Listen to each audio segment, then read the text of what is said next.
putting together that first album, man, when y'all boys went in that studio, y'all done linked up with JD and it's going down. What was that experience like?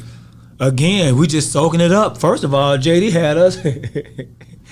Cause the strip club thing was big, so everybody. My daddy ran strip club for like 10 years. He ran Purple Onion and all that, like Montrez. Yeah. Like I can show you pictures that I had a birthday party before Montrez was actually an adult entertainment. It was a disco. Damn. And I had a birthday party. A little boy had a birthday party at Montrez. Then they end up turning into adult entertainment. Yeah. And like once that adult entertainment hit Atlanta too, and that's another thing. Where the party at? Man, let me tell you something. When that adult entertainment hit the city, like it was like boom, man, it was like a bomb exploded. And it's like, again, that's just another part of the city. You know what I mean? Exactly. But yeah, JD used to take us out and stuff, and he had us out at all the award shows, and we was out there, man, like it's crazy, man, like Grammys in New York when it was in New York, and like kicking it. But then when it got time to work, he cut all that shit off.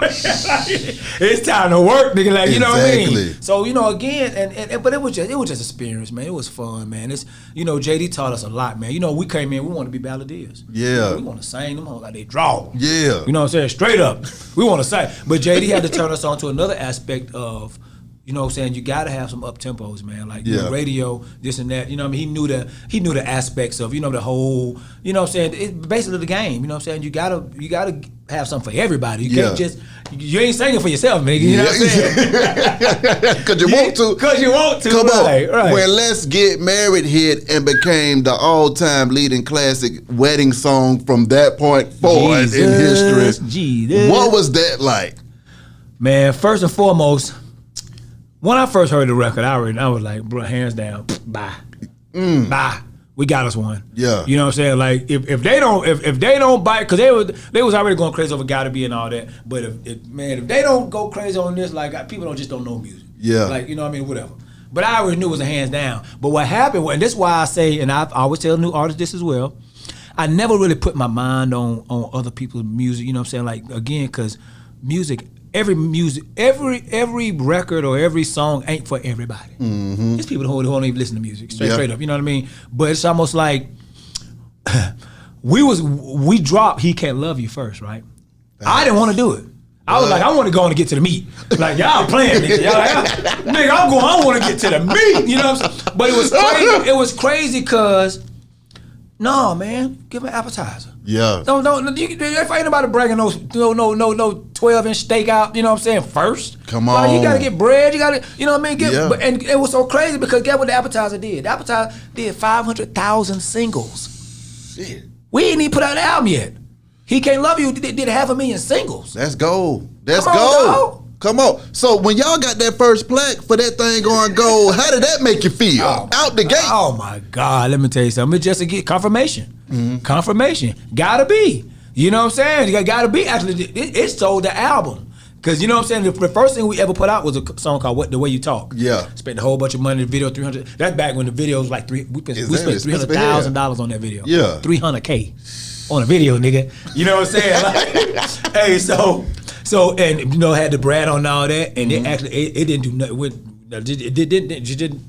Didn't do anything. Mm-hmm. So we dropped that Gotta Be. And I remember one of the executives at So Dell, we were coming to the office one day. I ain't gonna say his name, but he's still my partner today. I talked to him the other day. He was like, yo, hey man, if the next thing don't do nothing, boy, ain't no more Jagged Edge. Hey, that was that cut. He was that cut. It's real though. Like, he was one of the dudes that really loved and fuck with us, but he would just tell us straight up like, bro, if this next thing don't do nothing, it's gonna be a long haul, boy. You know Talk to me about that pressure as an artist, understanding that, because you see that first single, not do what these next two singles is about to do, right. But that's your first single. So you come out the gate and it's like, facts. What was the mentality of Wingo at that time, trying to keep it together? Did y'all get nervous at that time, or was it one of them? Okay, that's strike one. Yeah, strike one. Because we didn't have time to get nervous. Okay. You know what I'm saying? At the end of the day, bro, we working, we trying to, you know what I mean? And back then, the industry was different. You actually had to go out and speak to these program directors. Go out and, you know what I'm saying, talk to them and let them know. You know what I'm saying? Like at the end of the day, and you going from, forget A markets, B markets. You talking about C markets. You talking about all three of them. A, B, C, D markets. You know what I'm saying? So you doing all the small country towns. You doing all the major cities. Like, so again, ain't no sleep till Brooklyn, baby. You know what I'm saying? Like, real talk. We might wake up and do a radio at 6:30 in the morning. Go grab some breakfast. Do another morning show about 10 o'clock. Then do a midday show. Another lunch break. Then do afternoon drive. Then do. I'm do talking the about night. now. Then we got a party tonight or a show. Next day, all over again. Okay, so talk to me about that rigmarole of that kind of a schedule, because see, all we see is when you come to our town, and it looks like you're having so much fun, but we don't know that this is the 60th city. Man, what? Ain't you tired as a dog? But guess what? Hey man, ain't no again. If you want it, you want only the strong survive. And that's real. Like at the end of the day, hey, I tell every artist, bro, if you wouldn't do it for free, don't do it. Did it turn into work? I mean, you had to approach it as that.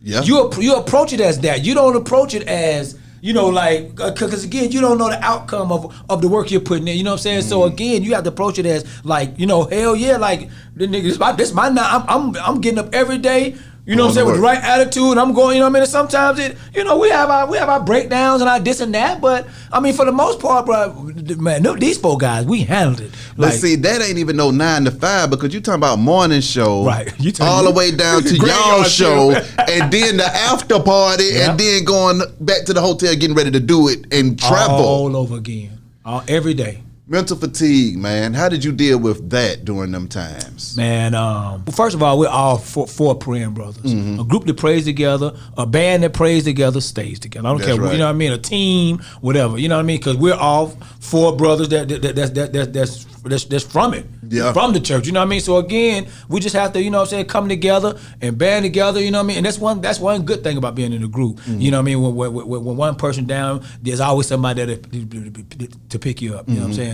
And that's how it's supposed to be with the group. That's why a lot of groups don't last and don't, you know what I mean? Because, you know, again, it wasn't really like we're brothers for real. You know what I mean? And that's just what it is. You know what I mean? We fought, you know, we fought and through blows and this and that, but we got all that out early.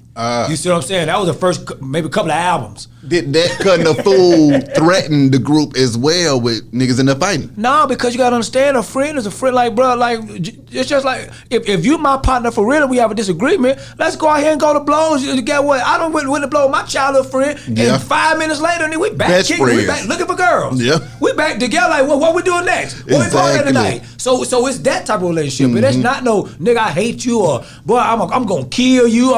No, it ain't about that, because what brought y'all together? Yeah. You see what I'm saying? The talent and the man above, bro. So like, again, like real friends don't fall out. You know, you feel me? That's all I've ever thought. You know what I mean? Like, I got partners right now who I've been with since 4th grade. Yeah. 5th grade. You know what I'm saying? Like, and those my partners, like, we done fought like hell childhood. Try to kill each other, hit each other, everything. You know what I'm saying? But the next 10 minutes or the next day or so, however long your attitude is, we back together, bro. Like, we back rocking. Exactly. You know what I'm saying? It is what it is. When y'all got into the industry, was it everything that you thought it would be, or was it crazier than you imagined? Way crazier than I imagined, because you got to understand, again, I cherish my friends, the friend. Like, I don't like. People, one thing that artists do, and you know, it's kind of hard not to, because people are there with you during your success. You know what I mean? Like, you know, but you always have to keep in the back of your mind that, like, you don't know these people. At the end of the day, these people are here just for this success. Once the success is over, these folk are out of here. They don't give a damn about none of that. Yeah. You see what I'm saying? But you always have, because it's too easy to befriend a person and y'all kicking it. So you know what I'm saying? Y'all over each other's house and this and that and woo. Yeah. And then once it's all over, you don't see them no more. Yeah. But again, that's just what it is. You know what I mean? Like if you look at it for what it is. Your feelings don't get hurt. You see what I'm saying? Yeah. You know what I mean? Like, so again, I just don't, you know, I'm good at making friends. I could be friend muffers and all that and everything. Yeah. But again, if we don't have history and all that, bro, like, I'm good. You know what I'm saying? Like, you know, we can kick it and all that, but and it's a respect thing. I'm gonna respect you because you're a human being, you're a man, you're a woman, you're a whole nine. But as far as like us just being, you know what I'm saying, like lock, man, it ain't that. Yeah. You have to understand it ain't that. And that's what get a lot of artists messed up in this business. They go to trusting people like they knew each other since childhood. birth. You know what I'm saying? Like, no.